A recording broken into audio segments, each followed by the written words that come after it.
Hello, word nerds. The episode that you are about to hear took place at April 18th, 7:03 a.m. Hi, my name is Spencer. Let's talk about the words in this episode. Okay, let's do that. The first word is the second form of exhibit, noun from 1626. 1. A document or material object produced and identified in court or before an examiner for use as evidence. I think when I was talking about that yesterday in the previous episode, what was that, the verb form? I think that was the verb. So you are exhibiting things in that context, but I was talking about it as like, this is the thing that I'm exhibiting. I am exhibiting the exhibit. Exhibit T. Some chapstick. Oh, what did he do with the chapstick? Okay, number 2 is something exhibited. Your emotions might be exhibited. 3, an act or instance of exhibiting, and the synonym is exhibition. Ooh, are we going to talk about that in the next word? Yes, we are, but first I must make a sound effect, which will be hoo-hoo-hoo. The next word is exhibition. Noun from the 14th century. Number 1, an act or instance of exhibiting. So, it's so clever. Let's see. Number 2 is British. This is a grant drawn from the funds of a school or university to help maintain a student. So they call that an exhibition. If a student doesn't have a lot of funds to pay for the probably relatively cheap school or university, at least in comparison to American prices, if they can't pay for it, then they get this exhibition grant to help pay for them. Wonder why they call it an exhibition. Is there etymology? There's not even any etymology, so we'll never know. 3, a public showing as of works of art, objects of manufacture, or athletic skill. A public showing, that's the whole thing. You're showing anything in a public way, then that's an exhibition. You could be showing art. Yes, there are art exhibitions. Objects of manufacture. Maybe like the Columbian Exposition, the World's Fair. They're like, hey, come look at all this really cool tech and things that we made. Come, people from all over the world, come to our exposition. Our exhibition. Was it the Columbian Exhibition or the Columbian? Oh, now I don't remember which one it is. That's okay. And then what athletic skill? Oh yes, people, they want to show off their fancy athletic skills. They can jump so high, they can run so fast, they can do somersaults and backflips, and they can walk silly, so they have to exhibit that out for the people to see. There's an example, a one-man exhibition. It's just all of the athletic skills that he can do. Also is in an exhibition game. I've heard of these.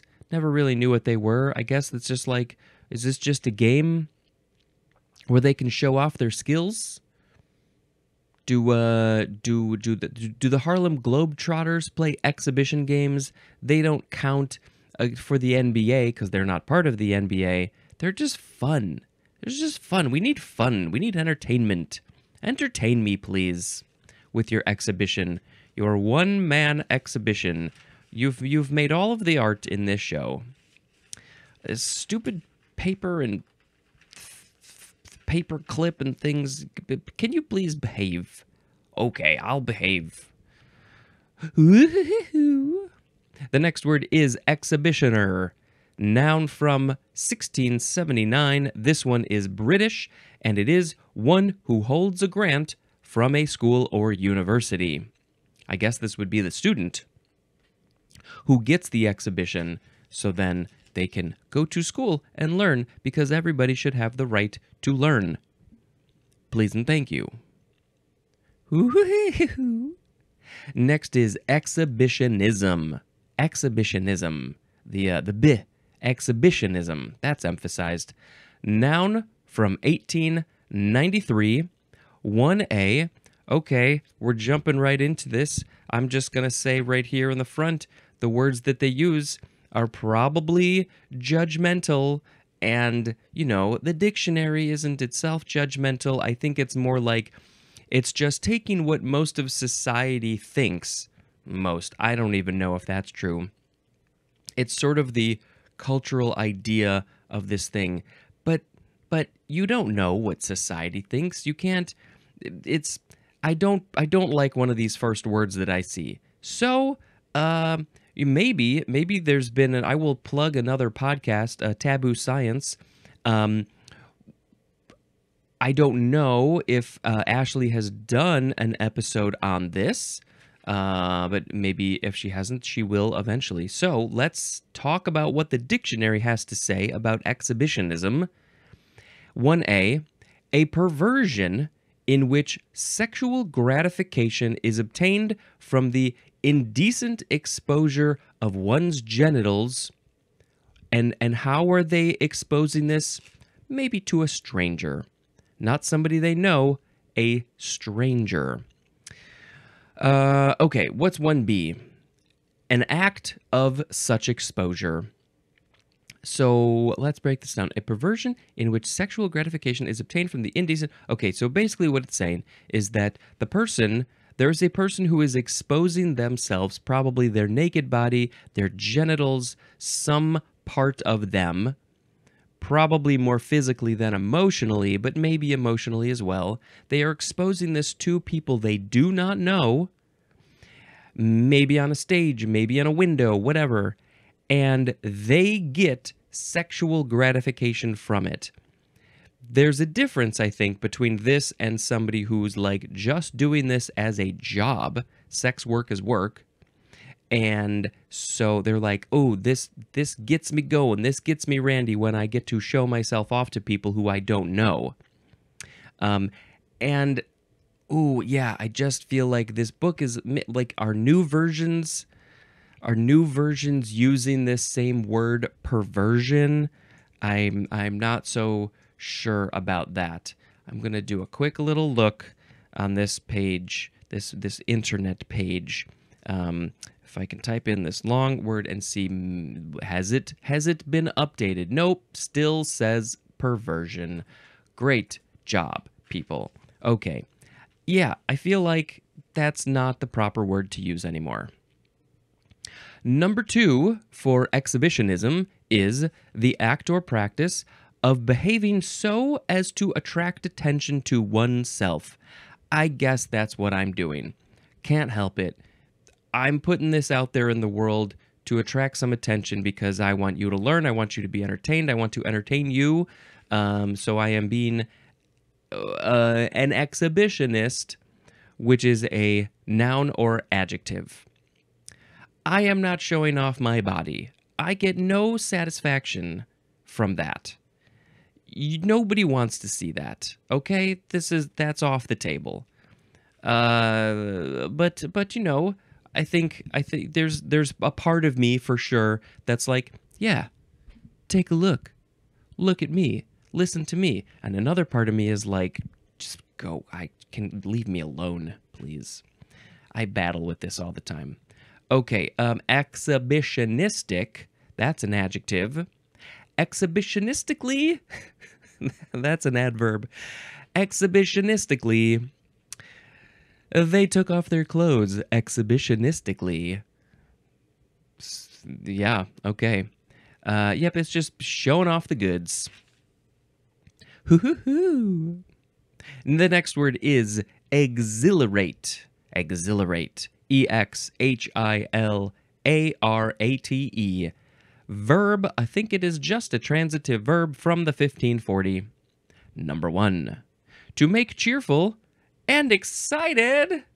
The synonym is enliven or also elate, as in was exhilarated by her success. He was so proud when she finished the race. He said, "Oh, good job. I'm so elated. I'm so enlivened. You have enlivened me. I'm exhilarated by your success." That's good. That's good that somebody's success can spread to other people. Number 2, the synonyms are refresh and stimulate. There's no example or anything for that one. Just refresh and stimulate is exhilarate. When I go outside and it's a little brisk, I'm refreshed. So it exhilarates me. It gets my blood going. Hoo hoo hoo hoo hoo hoo hoo. Let's start the day. Exhilaratingly is an adverb, and exhilarative, that is an adjective. Okay, this is from, we got some etymology. This is from the Latin verb exhilarare, hasn't changed much, which is from the ex prefix plus hilarare, missed a syllable there. Hilarare means to gladden. Hilarus means cheerful. And there's more at the word hilarious. Oh, that's hilarious.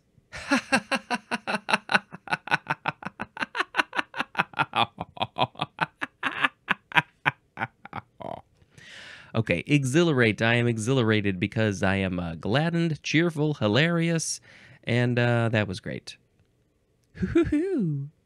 The next word is exhilaration.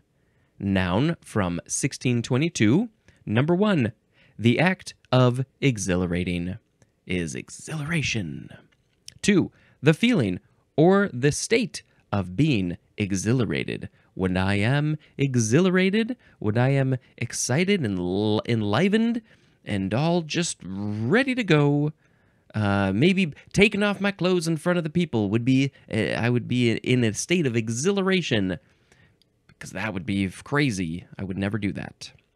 Woo-hoo. The next word is exhort. Exhort or exhort. It's spelled exhort. The pronunciation says exhort. Whatever way you want to say it, I think is fine. E-X-H-O-R-T. This is a verb from the 15th century starting with transitive. To incite by argument or advice, and then also urge strongly, as in exhort voters to do the right thing. Well, what is the right thing? That's why we vote, because people feel differently about what the right thing is. You're like, do the right thing, and they're like, that's different than your right thing, so I'm going to do my right thing because I can vote, and I'm going to vote about what I feel. Let's point some more. Got to watch the video for that one. Exhort. Okay, you're by argument or advice, urging strongly. Yes, okay, I'm going to give you some advice. I'm going to argue that you do this thing. I'm going to push you, urge you. Come on. I'm going to exhort you to check out this show, but you're already checking out this show. I'm exhorting you to tell other people to watch this show. Intransitive is to give warnings or advice, and also make urgent appeals.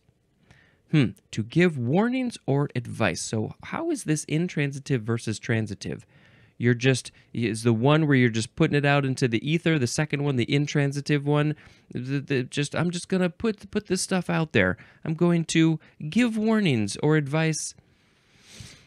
But the transitive is more forceful maybe, but it's still coming from the same person, the same source. What is the difference? I'm not sure. Exhorter, that is a noun. This is from the Latin verb. This is, we've seen this, the whole EX section, we've seen this. The Latin verb exhortari, which is from ex plus hortari, and that means to incite, and there's more at the word yearn. I yearn to incite justice. I have seen this a lot in these etymologies. The Latin verbs often end in are, I think. Like, what did we have? exhilarare, but sometimes they end in an I. Ari, exhortari. And I don't know enough about Latin. I don't remember enough about Latin to know why. Why do some end that way? Is that a form of the word? Why wouldn't you put the word? Is it exhortare? Or is this just a certain type of verb that ends in I? I don't know. Should have asked that to Helen Zaltzman when she was on. She may have known. I bet you she would have known. Okay. Next is exhortation. Exhortation. Exhortation. Exhortation. Yeah, various forms of the pronunciation. Noun from the 14th century. Number 1, an act or instance of exhorting. 2, language intended to incite and encourage. The language intended to incite. So, all right, let's get it, let's do it. Push it out, shove it out, way out. I think that was a Cosby joke, and I probably shouldn't be telling Cosby jokes. Go it, you can get it, do it, jump higher, run faster. Those are all exhortations. Woo-hoo-hoo-hoo. Exhortative is next. Exhortative. This is an adjective from the 15th century, serving to exhort. So it's an adjective. So you're describing something that will exhort. So maybe the words, the phrases, the actions. Maybe if you get real all up in somebody's face, that action would be exhortative. Maybe waving your fists around would be an exhortative action. Next is exhortatory. I think that's it. Exhortatory. Adjective from the 15th century. Using exhortation, and the synonym is our previous word, exhortative. As in an exhortatory appeal. An exhortatory appeal. So this appeal, maybe you're appealing a court case, and it's serving to exhort. You are okay. I get it. So you're urging them to appeal. That's why it's exhortatory, because you are pushing them. You're saying, I would like to appeal now. Please and thank you, because I did not do the thing that you said I did. So let's appeal. And it's using exhortation. It's an act or instance of exhorting. Yeah, it's trying to be persuasive, use an argument. Gotcha. Thanks, book. Ooh. Exhume is next. Or exhume. Exhume. This is a transitive verb from the 15th century. Number 1, the synonym is disinter or disinter. I think it's disinter or disinter. Disinter, maybe. As in, exhume a body. And I don't specifically remember reading disinter. I mean, I kind of, but I also sort of know the word. It's like when you're interred, I guess you're either in the ground or in one of those boxes, one of those things on a wall. Maybe your ashes are in there. But yes, exhume is. Let's just keep on reading the definitions, because maybe one of these is going to give some more specifics. I could tell you, but I'd rather have the book tell you. Through me. I am the book's vessel. I'm channeling the book. Number 2, to bring back from neglect or obscurity, as in exhumed a great deal of information from the archives. And that's not at all about a body. That's about just stuff. Something, maybe some book that hasn't been found, that's way in the back of the library, and people have forgotten about it. And you got to go find this. And the example was exhumed a great deal of information from the archives. Yes, the archives, it's the history. That's where you go to find the past. What do they have to say? Let's exhume it. We were watching Northern Exposure. We're still watching Northern Exposure. And there was an episode where he goes to get some old files, some artifacts. He exhumes a box of things from 40 years earlier, I think, if I remember correctly, about the person who used to live in his cabin. So he exhumed some glasses and a pipe and photos, I think. And what else did he exhume? Maybe something else. Okay, but if we go back to our number one definition, it's all about literally taking a body out of its grave. You got to dig down, 4 or 5 feet until you get to the coffin, assuming that they're in a coffin. And then you got to open the coffin. Sleepy Hollow, they exhumed some bodies. I feel like X-Files probably exhumed a lot of bodies. Lots of shows and movies have to exhume bodies because they got to go see, well, maybe, I think there's some evidence in that body. Or maybe, is the body not there? What happened to the body? There's supposed to be a body here. Why are we whispering? Crap, we lost the body. Exhumation is a noun, and exhumer. Exhumer, exhumer, lots of ways to say it. That is also a noun. This is from the Middle Latin exhumare, which is from the Latin ex, which means out of. Why is sometimes it's the word ex and sometimes it's the prefix ex? It seems like they practically mean the same thing.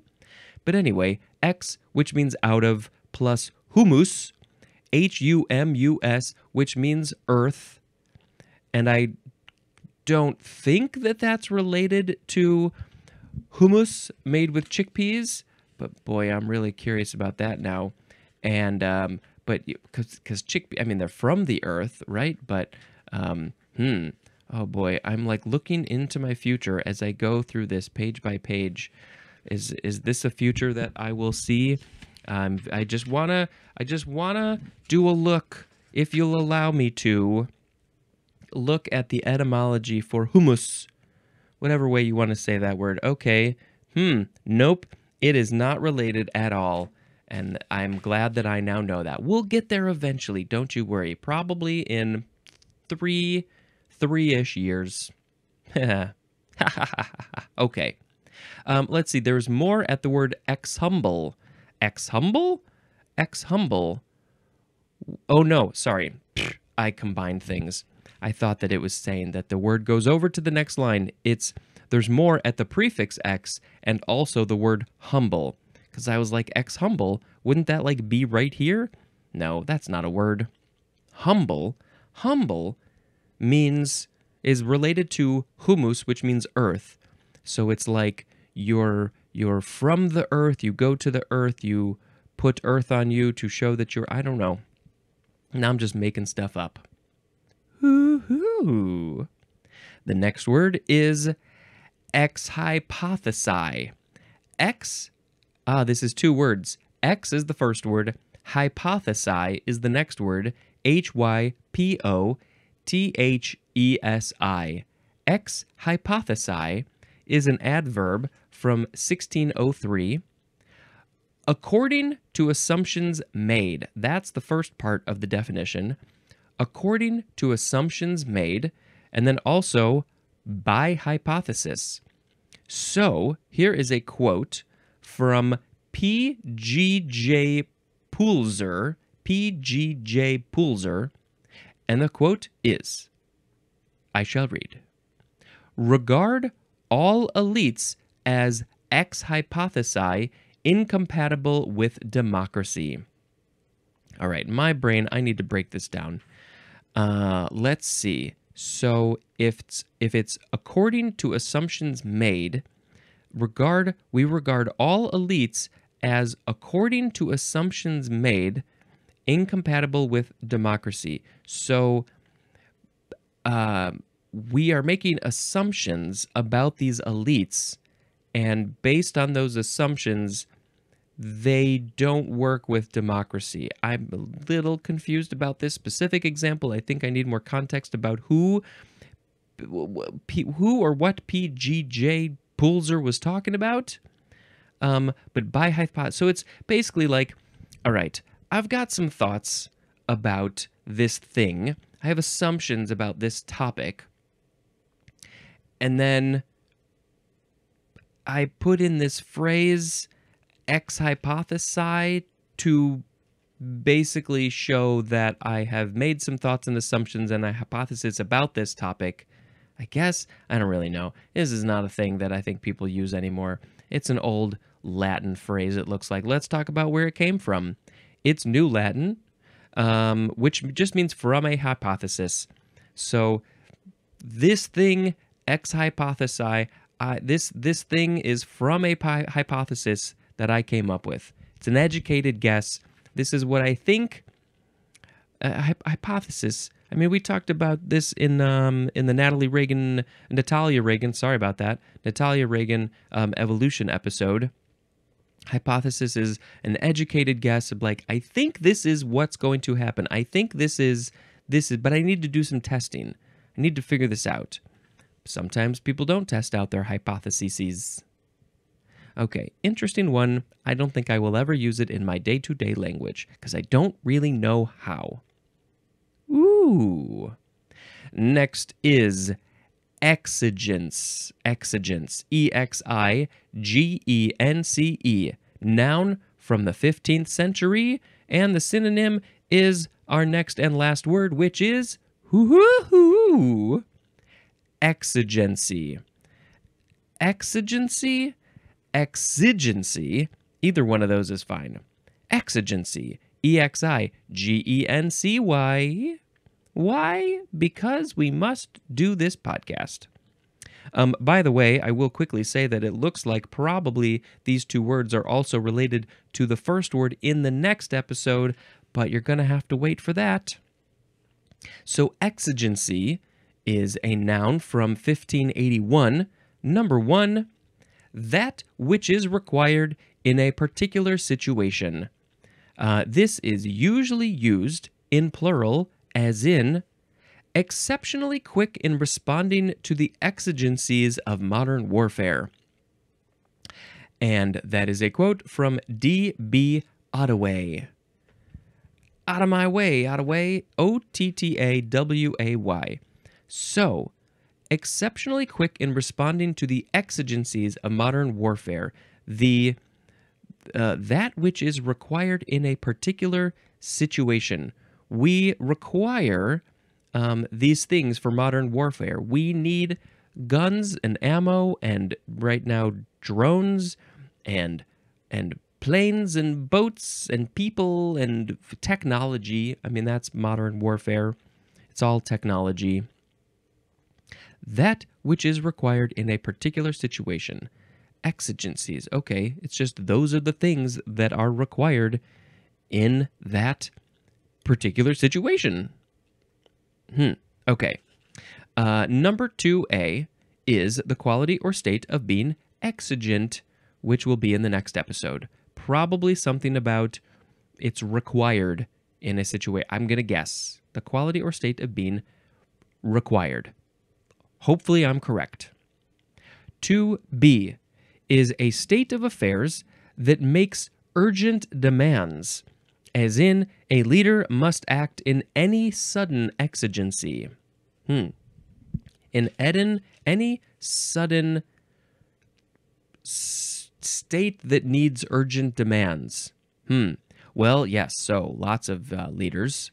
So for the sake of example, President Bush, W. Bush, when 9/11 happened, he was in a, so this is it's a, what is it? It's a noun. So he was in exigency, I guess, because he had to make some sudden decisions when the planes hit the buildings. So, yeah, I don't really know how to use this in context exactly. A leader must act in any sudden exigency. It's just a situation that requires some urgent stuff, urgent demands, urgent decisions. A synonym is the word juncture. So you're at a juncture. You have to choose which way to go. Do I make these urgent decisions? Do I make the decisions to go that way, or decisions to go that way, or maybe no decisions at all? Yeah, there's no etymology because we are going to get it in the next episode, the next word. But it's about demands. Okay, it's you know what time it is? Everybody, say it with me. It's word of the episode time. Yeah. So today we had exhibit, exhibition, exhibitioner, exhibitionism, exhilarate, exhilaration. There's you got to get that Z sound. Exhilaration. Exhort, exhortation, exhortative, exhortatory, exhume, hypothesi, exigence, and exigency. Let's see. I'm trying to think about which one. I mean, exhilarate, that's kind of fun. It's fun to be exhilarated. I can't be exhilarated all the time, but sometimes I like to be exhilarated. Exhuming bodies is exhilarating. Nah, not for me. Okay, I have a movie that I can tell you about. If you listen all the way this far, sometimes I tell you about a movie that I watched most of the time, in fact. And just last night, we watched a new movie called The First Omen. And I sort of remember the First Omen movie. I don't think I saw the sequels. This is clearly a prequel. Anytime you do a prequel, you got to throw in the word first. The First Quiet Place. I don't think that's what it's called. What is that one called? The First Purge. I think that was one. So this is The First Omen, and it tells the story of what happened before the Omen movie.